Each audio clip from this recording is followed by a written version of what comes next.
من مروان المسماري لكباكا. كباكا يحطها على طول. عمر خضر عنده مقدره انه يسحب منتخبنا ويسحب لاعبي الفرقه اللي قدام. عمر عدى عمر بالمهاره. عمر هيعمل ايه؟ سيموليشن ولا بينالتي؟ بينالتي. ادى البينالتي.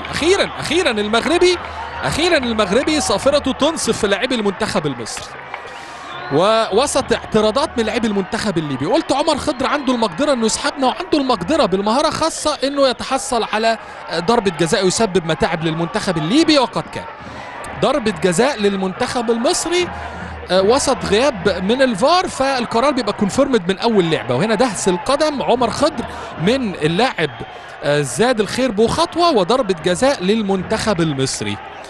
ضربة جزاء للمنتخب المصري في اللقطة الماضية. نشوفها مرة تانية. شوف هنا الدهس حصل والمغربي يدي المنتخب المصري ضربة جزاء، وشوف الفرحة. أخيرا روجيرو ميكالي بيقول لك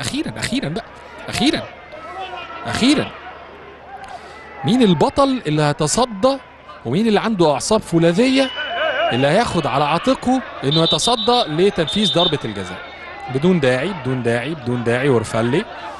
الورفالي لعيبه صغيرين في السن، واللقاء والبطوله بشكل عام لابد ان تخرج في كنف الروح الرياضيه بين الاشقاء، شباب فرسان المتوسط وشباب الفراعنه. وفي انذار. مين اللي تحصل على انذار؟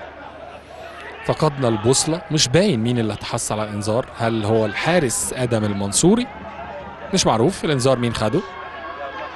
كباكا اللي هيتصدى ليها. يلا كباكا، ربنا يوفقك يا احمد يا كباكا.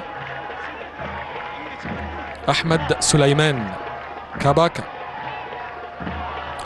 بسم الله كباكا من اجل الوصول الى النقطة 4. يلا يا كباكا بسم الله. من على بعد 11 متر في مرمى عرضه 7 متر 32 وارتفاعه 2 متر 44. يستعد كباكا من على مسافة 11 متر من توقيع أول فرحة للمنتخب المصري في هذا اللقاء بإذن الله. كباكا وآدم المنصوري. كباكا يا ولد، جول! أخيرا يا كباكا. النني الصغير يسجل. أحمد سليمان الشهير بكباكا يسجل الهدف الأول للمنتخب المصري في الدقيقة 75. تنفرج أسارير بدلاء وصغار شباب المنتخب المصري والفراعنة من أجل إن شاء الله الإبقاء والتشبث بحلم الوصول إلى كأس الأمم الأفريقية. أصبح حلم. الواقع فرض علينا كده إن الموضوع تأزم وتعقد، لكن بهدف كباكا يبدو انفراجة لوضع المنتخب المصري ووضعية المنتخب المصري في جدول الترتيب. نوصل للنقطة 4. تفرق معانا جدا ان احنا نتعلم من اخطائنا في لقائي المغرب والجزائر. ايه الاخطاء؟ ما حافظناش على هدف التعادل في لقاء المغرب، وما غطيناش هدف التقدم في لقاء الجزائر، وبالتالي عادت علينا المغرب بالهدف الثاني وخسرنا، وعادت علينا الجزائر بهدف وتعادلنا. ولذا باذن الله مهم جدا ان احنا نغطي هذا الهدف. لكن يحسب لروجيرو ميكالي في غمرة احتفالنا بالهدف التبديلات. عمر خضر اللي تسبب في ضربة الجزاء، وقبليه عموري اللي تسبب في الطرد. تبديلين كان ليهم مفعول السحر من البرازيلي روجيرو ميكالي عشان نقول اللي لينا واللي علينا. ضربة حرة مباشرة للمنتخب الليبي، تلعب على طول من الزاكوزي. دربكة! يا ساتر عبد العزيز المنصوري. لما تحب تخش أي سيناريو خيالي لم يكن أشد المتفائلين من الأشقاء الليبيين يتخيل إنه مجرد بعد ثواني معدودة يقدر المنتخب الليبي. كنت لسه بتكلم على تغطية الهدف لكن ما لحقوش. اتكلمت عن الأخطاء والدروس المستفادة لكن ما لحقناش. ادي الضربة الحرة المباشرة، وادي الدربكة، وتنزل الكرة للمنصوري وتصطدم اعتقد بمروان وتغير اتجاهها، ولا اصطدمت بمحمود لبيب وتغير اتجاهها، وهي اصلا كانت في طريقها للمرمى.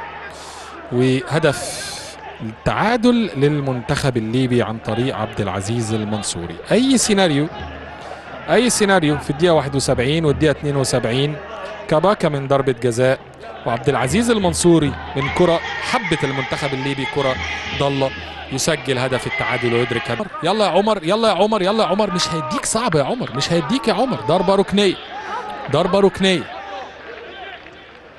ضربة ركنية للمنتخب المصري وإصابة لأحد لاعبي الأشقاء المنتخب الليبي. كاباكا بإذنك يا رب هدف يكون قاتل في التوقيت ده. كاباكا يلعب عرضية متقنة، فين الرأسية؟ يطلع على طول أدم المنصوري، حط جسمه بشكل مميز. معتز لزعلوك، زعلوك يعمل عرضية تتعدد الركنيات. شوف الوقت المحتسب بدل ما تضيع قد ايه. ادي عبد العزيز المنصوري محرز هدف اللقاء للأشقاء الليبيين، نقطة من فم الأسد. والمنتخب الليبي بيلعب من الدقيقة 70 منقوص عدديا، لكن دافع ببسالة عن حظوظه في الترشح، سجل هدف التعديل.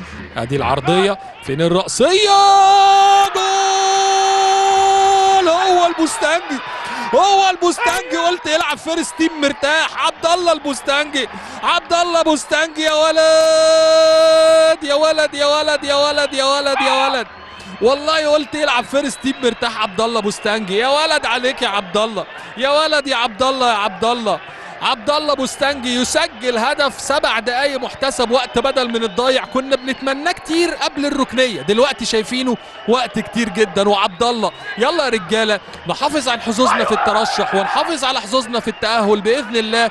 7 دقايق ندافع فيهم باستماتة عن مرمى الحارس المميز عبد المنعم تامر، وليه لا نسجل الهدف الثالث باذن الله. لكن عبد الله يا ولد اتعملت الركنيه متقنه من البديل مهاب سامي. وادي الرأسية الأولى، مين اللي لعبها في الأولى؟ الحارس الجول كيبر، تنزل على طول عبد الله بوستانجي. يا ولد يا عبد الله، زهرة من البستان والبوستانجي يسجل. عبد الله هدف رائع. الاستوبر اللي طلع مكمل وحط نفسه في مركز المهاجم. وشوف فرحة إسلام الشاطر، فرحة يمكن ما فرحاش وهو لاعب في أعتى البطولات. مسؤولية كبيرة، مسؤوليتك كمدير منتخب او كمدرب مسؤولية كبيرة، بتقود قافلة وبتقود مجموعة، مش بتقود نفسك فقط. ودي حسرة الأشقاء الليبيين.